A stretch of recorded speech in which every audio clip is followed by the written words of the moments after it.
నమస్తే రమగారు. నమస్తే జయ. రమగారు, మనము లాస్ట్ టైం ఒక వీడియోలో లలితా సహస్రనామం గురించి చేసుకున్నామండి. 2 years అయింది. చాలా రోజుల క్రితం. ఎలా చదవాలి, ఏ విధంగా దానికి అనుసరించాల్సిన నియమ నిబంధనలన్నీ చదువుకున్నాం కదా, మాట్లాడుకున్నాం. విష్ణు సహస్రనామాలు కూడా చాలా మంది విష్ణు సహస్రనామాలను కూడా చదువుకుంటూ ఉంటారు ప్రతిరోజు కూడా అనునిత్యం. వీటికి సంబంధించి విష్ణు సహస్రనామాలు చదివే ముందు కానీ చదివేటప్పుడు కానీ ఏమన్నా అంటే ప్రత్యేకించి జాగ్రత్తలు కానీ పాటించాల్సిన పద్ధతులు కానీ ఏమన్నా ఉన్నాయా? విష్ణు సహస్రనామం నిత్యం పారాయణ చేసుకోగలిగేది. లలిత 20 నిమిషాలు పడుతుంది, విష్ణు సహస్రనామం 10 నిమిషాలు పడుతుంది.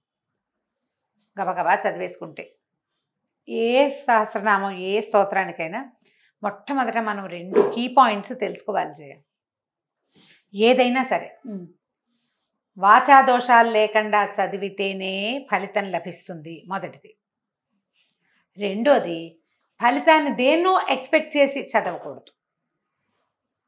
ఇప్పుడు మాకు వాచా దోషాలు ఎలా పోతాయండి, ఇలాగే వచ్చు, దేవుణ్ణి ఎలా పిలిచినా పలుకుతాడండి, దేవుడికి మనకే ఆ నియమాలు, మానవులకే కానీ భగవంతుడి కాదు, భక్తిభావం వల్ల భక్తిభావానికే భగవంతుడు పలుకుతాడు అని చెప్తారు. అవును, అక్షరాల నిజం. నేను అసలు దాని నుంచి పక్కకే వెళ్ళను. భక్తి చాలా అవసరం. కృష్ణ అనుకో, విష్ణు సహస్రనామం రామ అనుకో, చాలా సులువు. ఒక్క అక్షర దోషం రాదు కదా. ఇంకా కృష్ణ అనేటప్పుడు కాకి వట్రవుసుడు పెట్టాలా, గుడిస్తే కీ పెట్టి కింద రావతి క్రీ అనాలా, క్రూ అనాలా, డౌట్లు ఉంటాయి. రామకి ఏ అనుమానము లేదు కదా. చక్కగా చిన్న పిల్లలు కూడా అనగలరు కదా, రామా అని 100 సార్లు అనుకుంటే చాలు. మీరు విష్ణు సహస్రనామం ఎందుకు తీసుకున్నారు? భగవంతుని యొక్క 1000 నామాలని, అవి చదివితే ఆయనకి ప్రీతని, వాటిని చదవటం వల్ల ఒక ఎనర్జీ డెవలప్ అవుతుందని, అది మనకే కాకుండా మన చుట్టూతా ఉన్న వాతావరణానికి కూడా ఉపయోగపడుతుందని ఈ భావంతో వెళ్ళాలి. దానివల్ల ఫలానా ఫలితం వస్తుందని వెళ్ళకూడదు. ఫలానా ఫలితాలు నువ్వు సహస్రనామం చదవగానే నీకు ఇవ్వడు భగవంతుడు. నీకు ఫలితాన్ని ఇచ్చేది భగవంతుడు కాదు, నువ్వు లోపల ఎలాంటి భావంతో చదువుతున్నావో ఆ భావం, నువ్వు ఎలాంటి శబ్దాన్ని ఉచ్చరిస్తున్నావో దానివల్ల ఉత్పన్నమయ్యేటువంటి ఎనర్జీ, అది నీ పాజిటివిటీని పెంచుతుంది.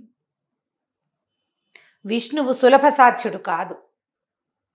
ఆయన చాలా ప్రార్థించి నా వల్ల కావట్లేదు, నేను చచ్చిపోతానంటేనే వస్తాడు. మనకు తెలిసిన అన్ని కథల్లోనూ ఇలాగే కనపడుతుంది. పురాణ గాథలను అనుసరించే కథ. నామాలు చదివేటప్పుడు చక్కగా దోషాలు లేకుండా నేర్చుకోండి. అమ్మ, మిమ్మల్ని భయపెట్టడం అయితే నా ఉద్దేశం కాదు. ఏది చేస్తున్నామో దాన్ని త్రికరణ శుద్ధిగా చేయండి, దానివల్ల ఫలితం లభిస్తుంది. ఫలితం ఒక్క రోజున ఇలా పైనుంచి ఊడి పడిపోదు, నిదానంగా వస్తుంది. అసలు ఫలితం ఆశించకుండా భగవన్నామాలు చదువుకుంటే వచ్చే సంతృప్తి, సంతోషము, వాటి వల్ల మనకి కలిగే ఆనందము, దానివల్ల ఉత్పత్తి అయ్యేటువంటి ఎనర్జీ చాలా ముఖ్యమైనవి. విష్ణు సహస్రనామం చదివితే రోజు బాగుంటుంది, సూర్యచంద్రుల గతి బాగుంటుంది. ఆ సౌండ్ వల్ల సూర్యచంద్రుల గమనమే మన జీవితానికి ఆధారం. అత్యంత భక్తి శ్రద్ధలతోటి నువ్వు చాలా పూజ చేసినా చేయలేకపోయినా, బోల్డ్ పువ్వులు పెట్టు, బోల్డ్ నైవేద్యం పెట్టు, 11 కొబ్బరికాయలు కొట్టు, అయ్యో వడపప్పు లేకపోతే ఎలాగా అని వడపప్పు పెట్టు, పెట్టకపో మనే పోని, చేసే నామాన్ని శబ్దంలో దోషాలు లేకుండా, వాచా దోషాలు లేకుండా పలకవలసిన విధంగా పలుకుతూ గనక చేస్తే దానివల్ల ఉత్పత్తి అయ్యే ఎనర్జీ ఏమిటో మీకు తెలుస్తుంది. నేర్చుకోండి. మొదట మంచి చక్కటి ఆడియోలు దొరుకుతున్నాయి, సెలెక్ట్ చేసుకోండి. ఎంఎస్ సుబ్బలక్ష్మి గారిని కనుక పెట్టుకుంటే ఆవిడతో పాటే నిదానంగా పరిగెత్తద్దు, తొలి రోజుల్లో పరిగెత్తద్దు. ఆల్రెడీ మేము బాగా వచ్చండి, మేము ఎప్పుడు చేస్తాం అని చెప్పే వాళ్ళల్లో కూడా కనీసం 15-20 అక్షర దోషాలు ఉంటాయి. ఐ బెట్ దాని మీద పందెం కడతాను నేను, తప్పులు పోతాయి. తప్పులు పోకూడదన్న ఇంటెన్షన్ తోటి చదవండి. ప్రధానంగా మనం అర్థం చేసుకోవాల్సింది ఏంటంటే, స్తోత్రాలన్నీ సంస్కృతంలో ఉంటాయి. అవునండి, సంస్కృతము మనకు సంక్లిష్టము, సంక్లిష్టము, సంశ్లేషము అక్షరాలు కలిసిపోయి ఉంటాయి. విసర్గలు ఉంటాయి. అహా మనకు తెలుసు కదా, అహా పక్కన 2 సున్నాలు పెడితే విసర్గ మనకు తెలుసు. సంస్కృతంలో 7 రకాల విసర్గ సంధులు ఉన్నాయి. విసర్గ పక్కనున్న అక్షరాన్ని బట్టి విసర్గని పలకాలో వద్దో, విసర్గ సాగా మారుతుందో రాగా మారుతుందో, అసలు వినపడదో, కనపడకుండా ఉండి రాసేటప్పుడు రాయాలో, అలాంటి నియమాలు ఉంటాయి. అవన్నీ మనకు తెలియదు కదా, మనకు తెలియదు. 2 అక్షరాలు కలిసే చోట మధ్యలో ఆ అని పలకాలంటే ఎస్ లాంటి ఒక గుర్తు పెడతారు. అవునండి, పుస్తకాల్లో కనిపిస్తుంది. పుస్తకాల్లో ఎస్ కనపడితే తర్వాత అక్షరానికి అకారం ఉన్నట్టు అర్థం. అక్కడక్కడ 2 ఎస్సులు కూడా కనపడతాయి, గమనించండి, మీ అర్థం అవడం కోసం చెప్తున్నా. 2 అంటే ఆ ఉన్నట్టు అర్థం. ఆ ఉందనమాట, ఆ 2వ అక్షరం ఉంది, ద్వితీయ అక్షరం ఉన్నట్టు. ఇప్పుడు మనకి అవగాహన లేకుండా పుస్తకం ఉందని చదివేస్తాం. ఎనర్జీ డెవలప్ కాదు, రాదు, శక్తి బయటికి రాదు. మనం రామా అన్నప్పుడు వచ్చే ఎనర్జీ సులువుగా వచ్చేస్తుంది. నెంబర్ ఆఫ్ టైమ్స్ రామా అంటే ఒక ప్రశాంతత కలుగుతుంది. విష్ణు సహస్రనామంలో కూడా అలాంటి ప్రశాంతతని మనం చదివేశానన్న సంతోషం వస్తుంది, కానీ మీకు చదవటం వల్ల రావలసిన అసలు ఎనర్జీ రాదు, తప్పులుంటే. సో అక్షర దోషం అనేది లేకుండా చూసుకోవాలి. లేకుండా మొట్టమొదట మనకి అక్షరాలు అసలు మనకు అన్ని పలుకుతాయా లేదా అనేది ప్రశ్నించుకుందామా. మీరు ఏ ఛానల్ చూడండి, యాంకర్లకి, మాట్లాడే వాళ్ళకి చాలామందికి అక్షరాలు పలకం. బాకి భాకి తేడా ఉండదు. వీటిని అల్పప్రాణము మహాప్రాణము అంటారు. బా అంటే అల్పప్రాణం, భా అనాలంటే మహాప్రాణ అక్షరాలు. మహాప్రాణ అక్షరాలని అవి గట్టిగా ఒత్తి అవతల వాళ్ళకి విసుగొచ్చేలాగా కాదు, లోపల నుంచి శబ్దం రావాలి. భగవంతుడు అంటే కుదరదు. భగవంతుడు అంటే దేవుడు కాదు, అది ఎవరో.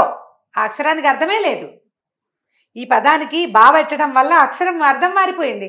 ఆయన ఎవడో ఇవ్వాల్సింది దైవం కాదమ్మా భగవంతుడు. మీరు బాకి ఒత్తు పెట్టకపోతే అది దైవానికి సంబంధమైన పదమే కాదు.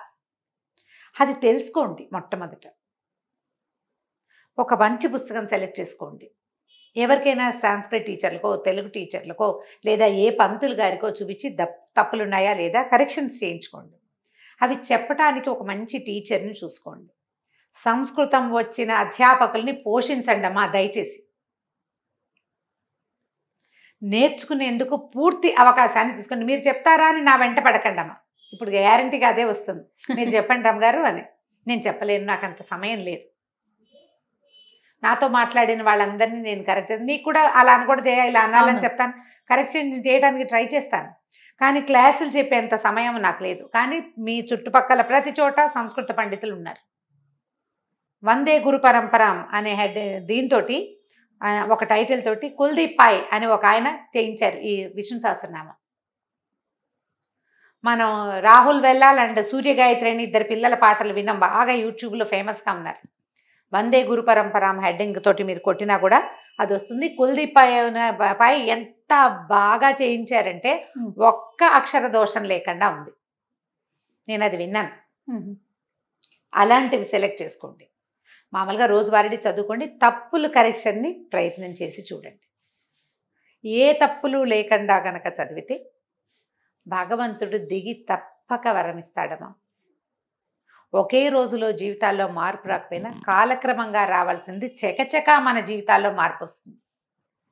మొట్టమొదట మనం ఇలాగ ఒక స్తోత్రాన్ని చదివితే దాంట్లో నుంచి ఉత్పన్నమయ్యేటువంటి ఎనర్జీ మనకి ధైర్యాన్ని ఇస్తుంది. ఆ ఎనర్జీ మన చుట్టూతో ఉంటుంది, పాజిటివ్ ఎనర్జీ. అది ఇట్లా చిన్న చిన్న అంకెల్లో లెక్క పెట్టగలిగేది కాదు, చాలా పెద్దది. మనం ఊహించలేం కూడా.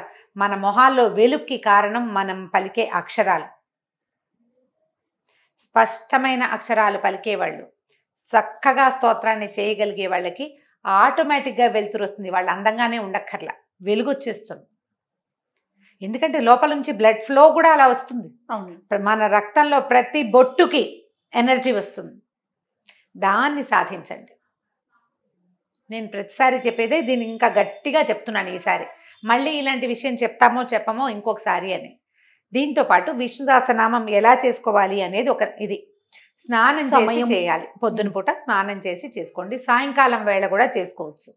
విష్ణు సహస్రనామం చేసేటప్పుడు తప్పకుండా లక్ష్మీ అష్టోత్తరం చదువుకోమని చెప్తారు. ఎందుకంటే అమ్మవారి నిత్యానపాయిని కాబట్టి అయ్యవారి స్తోత్రం చదివేటప్పుడు ఆమెను కూడా స్మరించుకుంటే కనుక లక్ష్మీనారాయణల కటాక్షం మన మీద ఉంటుంది. ఇద్దరిది, అమ్మవారిది అయ్యవారిది. సాయంకాలం పూట కనుక చేసుకుంటే అమ్మవారిని ఇద్దరిని చేసుకోవచ్చు, బాగుంటుంది. మీరు ఉదయం వేళ కనుక విష్ణు సహస్రనామం చేసేసుకునేటట్టయితే వంట చేసుకుంటూ కూడా సహస్రనామం చేసుకోవచ్చు మీకు చేతొస్తే. దీంతో పాటు ఇంకొక నియమం ఏం చెప్తారంటే, ఇవాళ రేపు అందరికీ వాళ్ళ జన్మ నక్షత్రాలు తెలిసిపోతున్నాయి.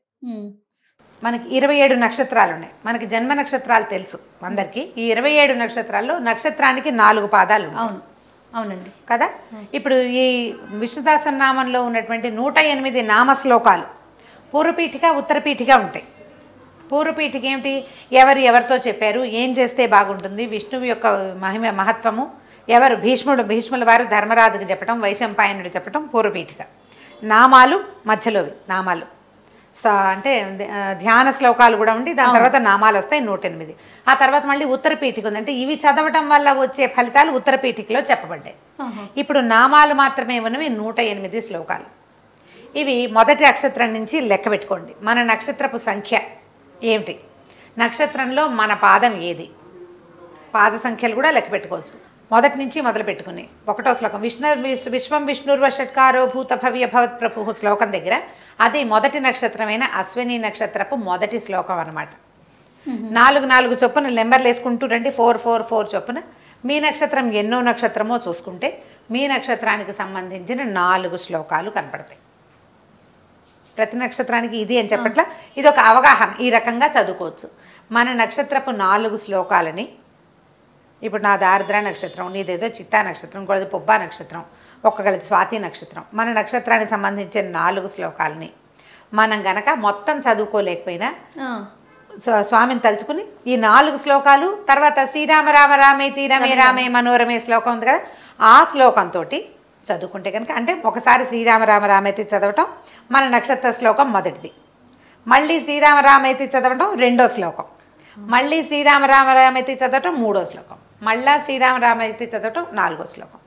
ఈ 4వ శ్లోకం అయ్యాక కూడా మళ్ళీ శ్రీరామ రామ రామేతి చదువుకోవాలి. సంపుటీకరణ అంటారు దీన్ని. 4 మన శ్లోకాలు, 5 శ్రీరామ రామ రామేతి చదువుతాం. అట్లా కనుక చదువుకుంటే బ్రీఫ్గా చేసుకోవటం కోసం, మొత్తం చదవలేని వాళ్ళకి, పిల్లలకి మొత్తం చేయలేరనిపించినా కూడా, ప్రయాణంలో ఉంది పుస్తకం లేకపోతే కథ మనం మర్చిపోతాం లైన్ అని మీకు అనుమానం ఉన్న నక్షత్ర శ్లోకాలని 4ని సెలెక్ట్ చేసుకుని వాటిని ఇట్లా సంపుటిగా 5 సార్లు శ్రీరామ రామ రామేతి చదువుకోవటం, 4 మన నక్షత్ర శ్లోకాలు చదివి 9 శ్లోకాలే కాబట్టి సులువు. పిల్లలకు కూడా నేర్పించవచ్చు. దీనివల్ల కూడా విష్ణు సహస్రనామం మొత్తం చదివిన ఫలితం వస్తుంది. ఒక మెయిన్ శ్లోకం శ్రీరామ రామ రామేతి మనకొచ్చు, అందులో కష్టం లేదు, అక్షర దోషాలు రావు. మన నక్షత్రాలకు సంబంధించిన 4 శ్లోకాల్ని జాగ్రత్తగా నేర్చుకోండి, తప్పులు లేకుండా, అక్షర దోషాలు లేకుండా పిల్లలకి జాగ్రత్తగా నేర్పించండి. అది చదివినా కూడా దాని ఫలితం మనకి లభిస్తుంది, దానివల్ల ఎనర్జీ కలుగుతుంది మనకి. మీ సహస్రనామం చదువుకున్నప్పుడు పండో ఫలమో నైవేద్యం పెట్టడం, స్వామిని తలుచుకొని సాయంకాలాలు చేసినా అంతే. దీపారాధన సాధారణ నియమం ఏంటంటే అందరూ చేసేది, దీపం పెట్టుకుని చదువుకోవటం. పెద్ద పూజ నువ్వు ఇంకేమీ చేయలేకపోతావు. విష్ణు సహస్రనామం పుస్తకాన్ని కింద పెట్టబోకండి, నేల మీద పెట్టి చదవద్దు. ఏదైనా కొంచెం ఎత్తు మీద పెట్టుకోండి, ఓ పళ్ళెం పెట్టి పళ్ళెం మీద పుస్తకం పెట్టుకోండి, లేదా ఒళ్ళో పెట్టుకోండి. వ్యాసపీఠంలో పెడితే మరీ మంచిది. పూజకి ఒకవేళ మనం దేవుడి దగ్గర రోజు చదువుకునే పుస్తకాన్ని ఆ దేవతార్చన దగ్గరే ఉంచేసుకోండి, దేవతార్చన దగ్గరే ఉంచుకోండి. ప్రయాణాల్లోనూ అప్పుడు కూడా చదువుకోవచ్చు. వాటి పుస్తకాలు కింద మీద పెట్టకుండా కాస్త జాగ్రత్తగా ఉంటే సరిపోతుంది. ప్రయాణంలో చదివితే ఏం చేయాలంటే, ఒకవేళ మన ప్రయాణంలో ఉన్నాం, కాళ్ళు కడుక్కోలేదు, స్నానం చేయలేదు, మనకు అనిపిస్తూ ఉంటుంది. దానికి అపవిత్ర పవిత్రోవా సర్వావస్థాంగతోపివా యస్మరేత్ పుండరీకాక్షం స బాహ్యాభ్యంతర శుచి అని ఒక శ్లోకం ఉంది. అపవిత్రుడైనా పవిత్రుడైనా సర్వావస్థాంగత, ఏ అవస్థలో ఉన్నప్పటికీ ఎవడైతే స్మరిస్తాడో, పుండరీకాక్షుణ్ణి స్మరిస్తాడో, వాడు బాహ్యము ఆభ్యంతరము అంటే బయట ఉన్న పరిస్థితుల్లోనూ లోపల ఉన్న ఆరోగ్య పరిస్థితుల నుంచి వాటి నుంచి శుచి అయిపోతాడు అని పుండరీకాక్ష అని 3 సార్లు చెప్పుకుని అప్పుడు ఇది నేర్చేసుకోవాలి, ఇవి చదువుకోవాలి. అప్పుడు ఎటువంటి దోషాలు ఉండవు. హాస్పిటల్లో ఉంటాము, ఏదైనా ప్రమాదకర పరిస్థితుల్లో ఉంటాము, ఏదైనా ఇబ్బందికర స్థితిలో ఉంటాము, మనకి భయంగా ఉంటుంది, ఏమైనా దేవుడిని తలుచుకోవాలనిపిస్తుంది, ఇదంతా ఉండి ఇలా ఉండి స్నానం మనకి ఫీలింగ్స్ ఉంటాయి. స్నానం చేయలేదు, కాళ్ళు కడుక్కోలేదు, బాత్రూమ్కి వెళ్ళాము, లేకపోతే ఇక్కడ ఏదో పరిస్థితి బాగాలేదు, నెత్తురు, రకరకాల పరిస్థితులు, చీదర, కానీ దేవుడిని తలుచేసుకోవాలి, సహస్రనామం చదివేయాలనిపిస్తుంది. ఈ శ్లోకం చదువుకుని చేసుకోవచ్చు. మీరు అత్యవసరంగా చేసుకోవటానికి ఇట్లా నక్షత్రానికి సంబంధించిన శ్లోకాలు కనుక పెట్టుకుంటే చాలా హెల్ప్ అవుతుంది, చాలా ఉపయోగపడుతుంది. అండ్ మీకు ప్రధానమైంది స్తోత్రం వల్ల మనోధైర్యం లభిస్తుంది, విపరీతమైన మానసికమైన సంతృప్తి లభిస్తుంది. భగవంతుడిని తలుచుకుంటుంటే ఆటోమేటిక్గా మనకి ధైర్యం వచ్చేస్తుంది, నమ్మకాన్ని బట్టి కదా. మీకు అలాంటి నమ్మకాలు ఉంటే ఈ పద్ధతిని ఫాలో చేయండి, సులువుగా చేసేసుకోవచ్చు. ప్రధానమైంది అక్షర దోషాలు పోగొట్టుకోండమ్మా, దానివల్ల మీరు చేసిన ఫలితం లభించదు. మనం ఎన్నిసార్లు చేసాము అని లెక్క కాదు, అక్షర దోషం లేకుండా ఒక్కసారి చదివినా చాలా చాలు, అంతే. సరే, అలానే రమ్మగారు. నమస్తే అండి. నమస్తే జీ. ఈ వీడియో కనుక మీకు నచ్చినట్లయితే లైక్ చేయండి, షేర్ చేయండి. మరిన్ని ఇంట్రెస్టింగ్ వీడియోస్ కోసం మా ఛానల్ని సబ్స్క్రైబ్ చేసుకోండి.